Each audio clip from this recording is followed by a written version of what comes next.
Hey, good morning, everybody. Good morning. How's it? Happy Friday, or is it the fourth day of election? So I don't know. What a week. Glad to see everybody. Glad to see Rich Odell survive the week. Well, he's on mute, but I'm Sorry, Pennsylvania just flipped. to Biden. Yep. Wow, that's huge. Yeah, they're about to call it, I believe. That's a game changer right there. Well, let's kick. We'll talk politics in a minute. Let's hit a few things this week, and then we'll get back to the elections. Anyway, I'm into this. Little start off with some old facts. Y'all may have seen today. Now let's see what year it was that. 1860. Today they elected Lincoln as president, which is great. More importantly, 1947 on this date was the first airing of Meet the Press. Longest running show in history, news show in history. That's pretty remarkable. Rose gave me a little factoid, so I didn't believe her. But did y'all know that TikTok is the top 9th social media platform in the world? But not only that, it have 800 million regular users, 800 million globally. But here's the astounding part: 41% between the ages of 16 and 24. That is phenomenal. That on top of the average daily use is 52 minutes. That's a problem. But anyway, I don't have TikTok, but and nor will you ever, I doubt, ever see me on TikTok. Never say never, but it'll be a spoof if somebody gets me on there. That's crazy. 52 minutes and that many people. They've had 2 billion downloads and they've only been around for 4 years. So anyway, that's where the technology is going, just FYI. Couple big things. City of Columbia obviously extended their mask ordinance this week and also boosted the fines up 400%. So its fines are $100. They're really going after the college kids, obviously down in 5 points. But so wear your masks, wash your hands, and anyway, I'm sure Vince could tell us more, but lots of people are getting flu shots, and they're expecting, because of that, it's going to be a lot moderate year for flu season because everybody's getting the flu shots. So that's a one positive there. South Carolina CARES Act was enacted by the General Assembly, and the last week they had applications due. They were due on Sunday. And update from the CARES Act: there were 2 pots of money. There was $40 million put in a fund for small minority business relief, preference given to those that were not eligible for PPP and other things. That was $40 million. And then there was another pot of money of $25 million for nonprofit relief, 501c3s across the state. And all due, 11,217 applications were brought in by the state of South Carolina, which is a good number. And they'll be spending the next month going through those applications, and awards will be given. But so that's a total of $65 million that were allotted by the General Assembly. So I think the Department of Administration has done a good job in implementing that program.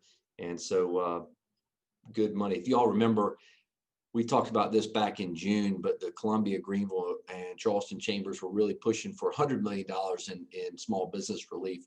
We ended up getting 65, which is really good. So thanks to the General Assembly and to the Department of Administration there. Some other interesting things. It was just reported by the home builders nationally. 23,000 jobs were added just in the residential home building industry in October. That's up almost 50% over last year at the same time. So that's a good sign of the economy that residential homes are continuing to be built. Seems like half of them are being built in Somerville, around Charleston, but anyway, and Raleigh, but lots of good growth, and that's really is a good sign. I want to give a shout out to SCDOT and Leland Colvin and Ted Creech. I know Ted's on. If y'all missed the issues committee on Tuesday, don't worry, it's up. It's on the web, our website. But the great presentation by DOT and updating us on projects in and around the Midlands over the next 5 to 10 years, specifically the bridges at Hardin and Elmwood. Also, all the projects that are going on throughout the Carolina Crossroads / Malfunction Junction. So Ted, thank you very much. Sure. For your help in doing that. For those that weren't there, here's a huge takeaway. This is Malfunction Junction, Carolina Crossroads is the largest project ever by SCDOT. It's 3 times larger than the Cooper River Bridge project, which was at that time the largest project. So it is a significant investment in this community, and one that it's really not just, it'll help us in the Midlands, but it's significant to get goods and services to the ports of Charleston and Beaufort. So kudos to DOT, and thank you again. It was good data. So if y'all want to go back and check it out, do that. All right. Let's talk elections. I think every expletive has been used, both good and bad, to describe this week. I'll be honest with you, I didn't think a red state could get redder. But the fact is, the votes were just astounding. 1, in the turnout, 2, where the turnout was, and how there were some vulnerabilities that no one really recognized before that occurred. I think the world of Vincent Shaheen, and I hate that he lost. His district went Trump back 4 years ago, and so there was some nervousness there. But for him to get beat, Mandy Norell Powers get beat, and Lori Funderburk, all in that same district. The overlap of Vincent's Senate district. So those 3 got beat over in Kershaw, Lexington, Lancaster County. Kershaw and Lancaster counties there. Floyd Nicholson losing over in Greenwood, and Glenn Reese up in Spartanburg. But so the takeaway, though, the bottom line is there was significant changes in percentage in the House and the Senate for South Carolina. The House now controls 81. The House Republicans control 81 out of 136 seats, 126 seats. And then on the Senate side, the Senate Republicans now have 30 out of 46 seats, which is, they had the most they've ever had, I think, is 27. So they've increased that tremendously percentage-wise. And I'll tell you what, it don't read too much into that, because over the last 6 to 8 years, Republicans have controlled the Senate, but they were it down the middle of the Republican Party. And so you had about 14 traditional Republicans, you had 13 Tea Party, they fought it out left and right. And the Democrats had more than that. And so they kind of controlled the calendar. We'll see how this plays out. It is definitely interesting. The margins were larger than everybody imagined, right? To think that Jamie Harrison spent $118 per vote, and Lindsay spent $73 per vote. Wow, that is a ton of money, And so where there was some tightness or larger margins originally thought on Tuesday shrank. Nancy Mace, I know Cunningham's got a press conference at 10 a.m. this morning, I think, to concede, but that got really tight with absentee ballots over the last couple of days. I think her margin is just outside the automatic recount. I think she's getting 0.58% according to the Post and Courier this morning. So just above what you need for automatic 1% recount. But anyway, phenomenally tight race, which is crazy because every poll that I saw in the last week had Cunningham running away with that race in the first district. And the margin, it did tighten up, obviously, but anyway, turnout was significant. So more locally, every vote counts, right? The latest number I saw, Kirkman Finley is winning by 253 votes. That's pretty shocking because there wasn't a ton of money spent. I'll say this from a editorializing.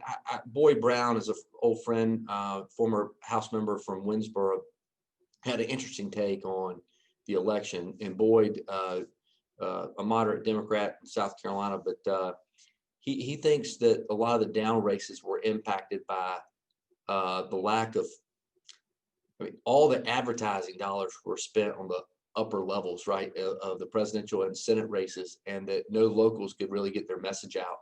And so there were coattails. And he through no fault of anybody but this, the impact was harder felt in some of the local races. That may be true.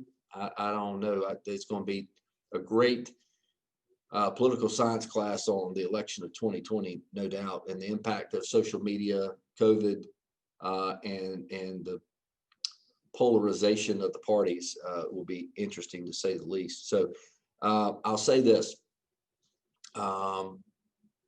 Good news is Richland County Council's got some fresh blood on it. I'm excited about the folks that got elected, looking forward to working with them and wish them well. So we've got a few more folks. Most of the House and Senate races in Richland, Lexington County didn't change at all. Kershaw, obviously it did.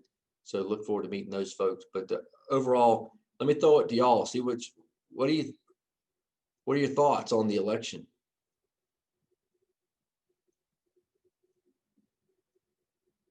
Y'all have had enough of it, huh? Yeah, the never-ending cycle. I think today will be the day that there'll be some lawsuits, but I think Biden will get over the 270 today, and that'll be the end of it. Well, it won't be the end of it, but anyway, no other thoughts? How many? I'd love to see who did anybody vote the day of the election? All I did. Yeah. This is Lynn. Good morning, everybody. Morning, Lynn. Yeah, I'm a traditionalist. I like voting on election day. But it's folks that my wife and my oldest was able to vote this time. They voted the day before and had to wait an hour. I walk in at 10:30 on election day, and there was no wait at all. But I think over 50% of the total votes were cast prior to election day this year, which was astounding. Let me give Adam Vance is driving up to York County today, and he's listened through earphones from a 1980 Walkman, I think. Is that what you said, Adam? But anyway, we're glad to have you, Adam. Anyway, the elections the turnout was just significant, which is awesome. You want to see good turnout. You don't want to see the divisiveness, but there have been plenty of posts on social media of some great transfer of power speeches by Bush and even a concession speech by John McCain, which has been good for the ears in a divisive time. So if you haven't, they're everywhere. But go back and listen to McCain's speech when he lost to Obama, and also when 41 lost to Clinton. They were pretty great speeches. All right. Any other? I thought surely somebody would have a comment about the elections.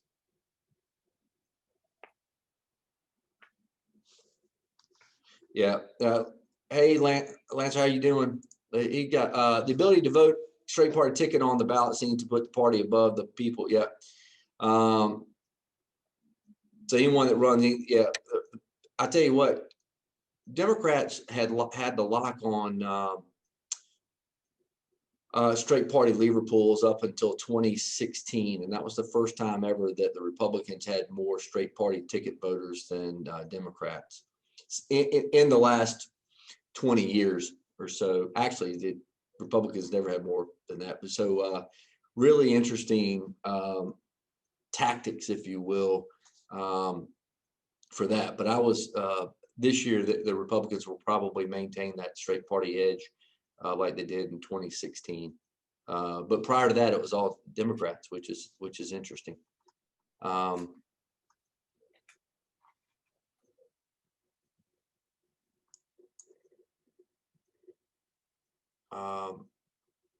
Yeah, the turn of events in Charleston, Al Cannon got beat.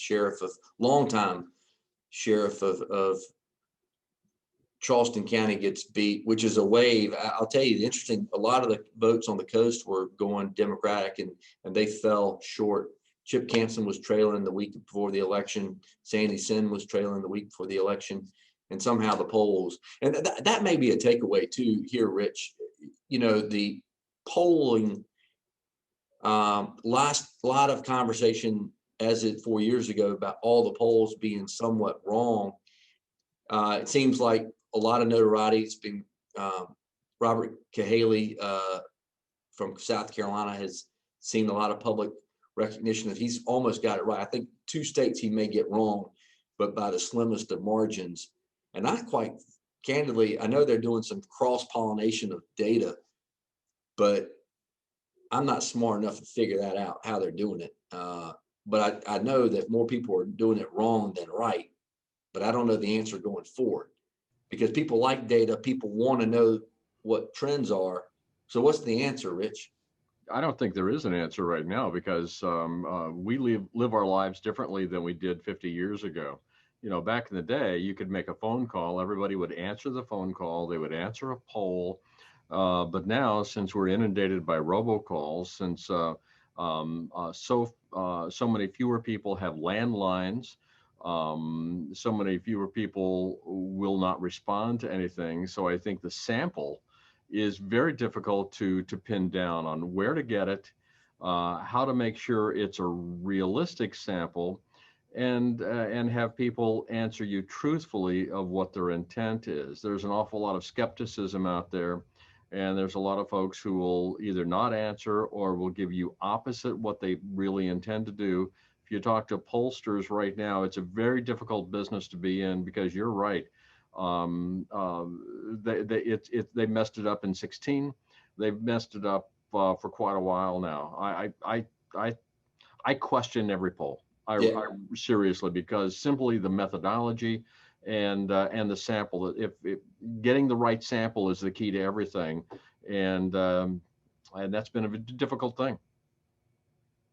So interesting. My phone rang off the hook, and we never answered. Just for the record, and then we kept our voicemail. My kid said, "Dad, the voicemail's full. Can we please leave it? We're tired of checking it." So I think everybody's methods are changing a little bit.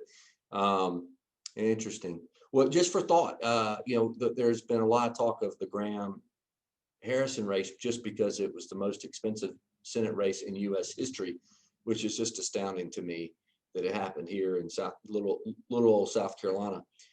But there was, I think, an under polling of the rural conservative vote or the rural Trump vote, better yet, or you can call it the embarrassed Trump vote. And there's different labels to be called it, but folks that will not admit they voted for Trump, they voted for Trump. And Lindsey got more votes than the Senate race had more votes than the presidential votes. So all these little nuances are kind of interesting to me. It's all Monday afternoon quarterbacking, but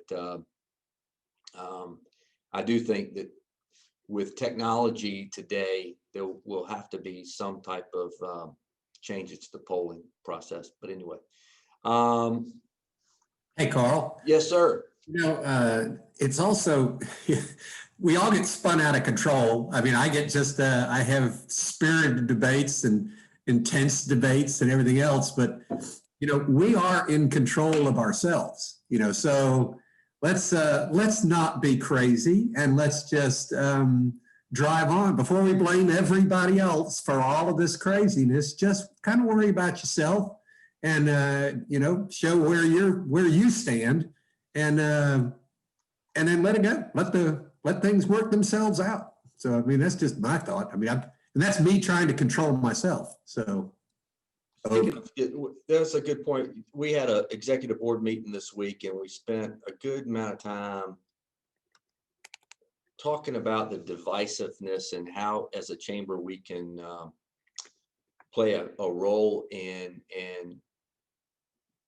easing some of that divisiveness. And so I'm not sure of what we're going to do, but the conversation needs to be had by somebody. And I mean, candidly, Lynn, and I think Henry's on here too. I mean, that's what CRC was started out to be years and years and years ago, was a community building organization, and one that we actually need a purple project here. That's what I'm coining it. We need a project to, as at Columbia, if we want to grow, we got to grow and think more as a cohesive group, and really start tackling problems as they come up as a group versus the different divisions or different groups. And so we've got to work on that. So that's been a commitment from our chair and Tim Arnold out of Colonial Life, and others on our executive board, is look for ways that we can be a unifier. And I think going forward, we're going to need that, because we've got some great opportunities ahead of us, but they can't be tackled individually. So we'll keep you posted on that. If you got ideas there, it'd be great. I want to take one more. We're closing in on time, but I see Dr. Witherspoon, he's working away, but yesterday was the first day of in-person classing. Today, for in-person classes yesterday, today, second day. How'd it go, Dr. Witherspoon?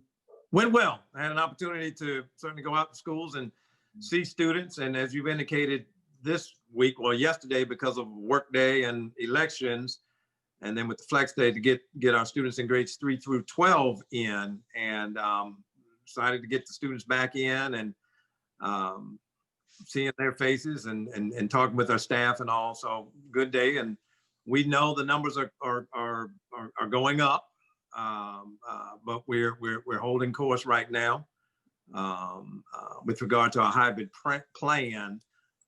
Enforcing those mitigating strategies and so forth. So we're continuing to move forward, but I'm glad to have our kids back.